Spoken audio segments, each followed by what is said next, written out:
এটা এই চ্যানেলের প্রথম ট্রায়াল গল্প পাঠ। আশা করি আপনাদের ভালো লাগবে। যদি গল্পটি ভালো লাগে চ্যানেলটি লাইক ও সাবস্ক্রাইব করবেন, গল্পটি শেয়ার করবেন। সম্পূর্ণ গল্পটি আগামী সপ্তাহে সম্পূর্ণ একটি আঙ্গিকে প্রস্তুত করা হবে। এটি একটি ট্রায়াল অডিও। আজকের গল্পটি নেওয়া হয়েছে বুধন ম্যান্ডেলা ও অন্যান্য নামক তারাদাস বন্দ্যোপাধ্যায়ের লেখা অনেক কটি গল্পের একটি অ্যান্থোলজি থেকে।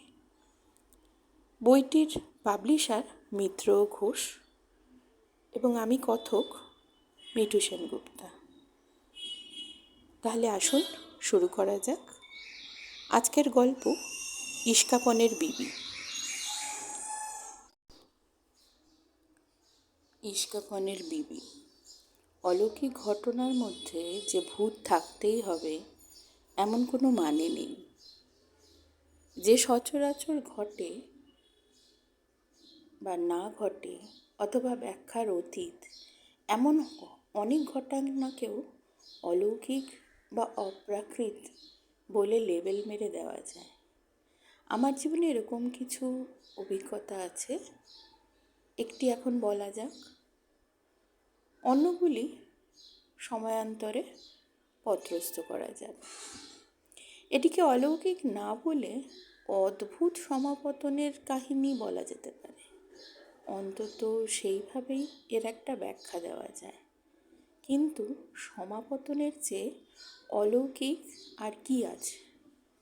বৈশাখের খররৌদ্রময় দুপুর, তখন এমএ পড়ি।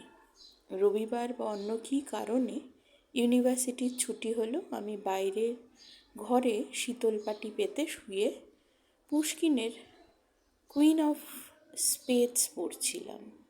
কয়েকদিন আগে গ্লোরিয়ার সোসাইটির গেটওয়ে টু দি গ্রেট বুকসের সেট কিনেছিলাম।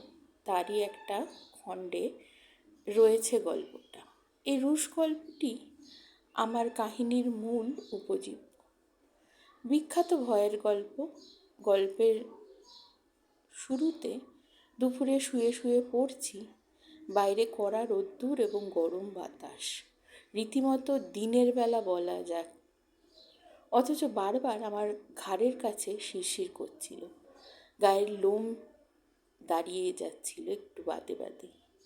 রুদ্ধ নিঃশ্বাস পড়ে 2 ঘন্টা শেষ করে ফেললাম।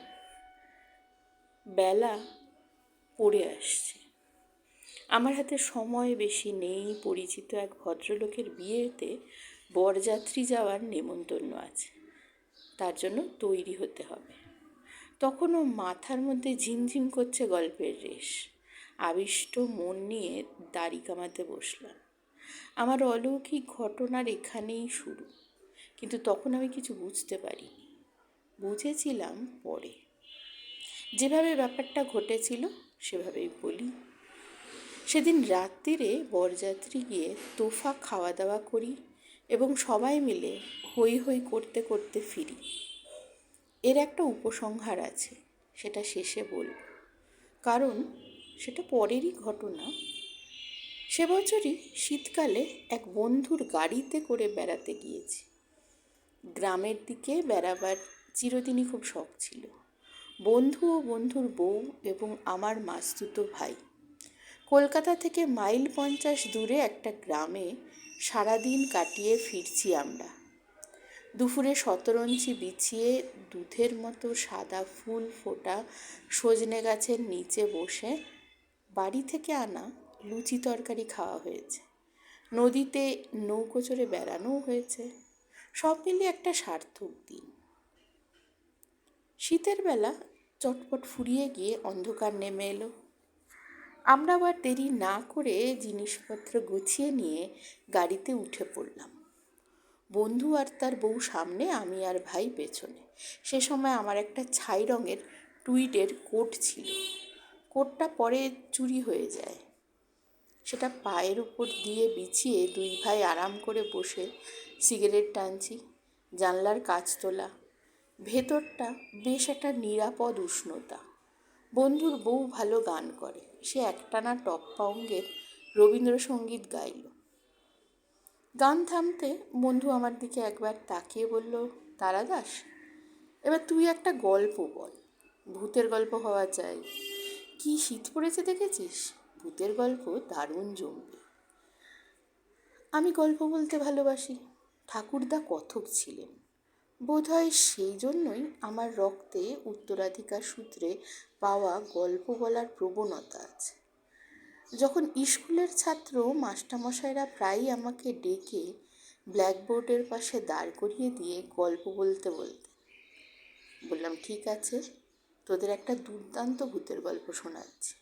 পুশকিনের কুইন অফ স্পেডস পড়েছিস? বন্ধু বলল, না। তাহলে সেটাই বলি, শোন। হু হু করে ছুটছে গাড়ি, গ্রাম রাস্তা যদিও পিচ দিয়ে বাঁধানো।